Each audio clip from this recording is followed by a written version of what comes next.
income of a person is increased by rupees 400 4800. Tax rate decreases from 12% to 10%. Payable tax is same as before. If in both conditions 20% of income is tax free. Find the current income. Current income हमें find करना है। तो देखिए यहाँ पर क्या है, कुछ बातें अगर हम इस क्वेश्चन को पढ़ें एक बार, दो बार, तीन बार अगर हम पढ़ें तो कुछ बातें हमें समझ में आती है। हमने मान लिया कि इनिशियल इनकम उसका ए है, तो आप एक चीज देखिए, जो टैक्स लगता है वो इनकम पे ही लगता है। जितना आपका इनकम होगा उस पे टैक्स लगेगा। लेकिन यहाँ कंडीशन ये भी दिया हुआ है कि कभी टैक्स में छूट भी मिलता है। तो कहता है कि 20% of income is tax free. और एक और बात क्या कहता है, payable tax is same as before. तो आप देखिए 20% इनकम जो टैक्स फ्री होगा, यानी अगर उसका इनकम ए रुपीज है तो इसके 80% पे ही टैक्स लगेगा। यानी इस ए रुपीज का जो 80% अमाउंट होगा उसी अमाउंट पे टैक्स इसको पे करना होगा।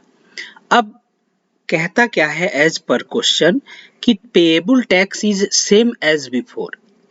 पहले जब शुरुआत में उस व्यक्ति का जो भी आय था उस पे जो वो टैक्स 12% के रेट से दे रहा है और बाद में क्या दे रहा है, 10% के रेट से टैक्स का रेट डिक्रीज कर दिया गया। लेकिन उसका इनकम 4800 से इंक्रीज हो गया, यानी कि जो ए रुपीज था इसमें इनकम प्लस 4800 और ऐड हो गया और टैक्स का रेट डिक्रीज हो गया 10%, 12 से 10 हो गया। तो जो पेएबल टैक्स है दोनों कंडीशन में सेम है। तो देखिए इस क्वेश्चन को कैसे करेंगे आपसे, जैसा कि मैंने पहले कहा बोथ केस में amount of tax payable is same. फिर उसके बाद क्या है, 20% of income is tax free. इसका मतलब क्या है कि टैक्स जो होगा वो केवल 80% ऑफ इनकम पे देना होगा। तो शुरुआत में क्या था, ए अमाउंट है उसका 80%, इस पे टैक्स उसको देना होगा इतने अमाउंट पे। अदर दूसरी बार में जब पैसा है, जब उसकी इनकम इंक्रीज 4800 से हो गई है तो उसको टैक्स कितने अमाउंट पे देना होगा, ए प्लस 4800 मल्टीप्लाइड बाई इसका 80%, इतने अमाउंट पे उसको टैक्स देना होगा।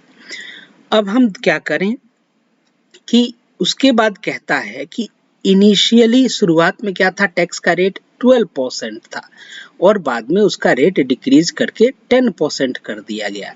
यानी कि जो अमाउंट है ए मल्टीप्लाइड बाई 80/100 यानी 80% अमाउंट, इस पे 12% का टैक्स देना है। ये इक्वल होगा एज पर क्वेश्चन ए प्लस 4800 जो अमाउंट है उसका 80% यानी इतने अमाउंट पे हमें टैक्स देना है और टैक्स कितना देना है तो 10% के रेट से देना है। इन दोनों को हम इक्वेट कर देंगे, इक्वल कर देंगे। क्यों? क्योंकि कह रहा है कि payable tax is same as before, यानी कि जो बाद में जो टैक्स है का अमाउंट है वो और शुरुआत में दोनों कंडीशन में बराबर है।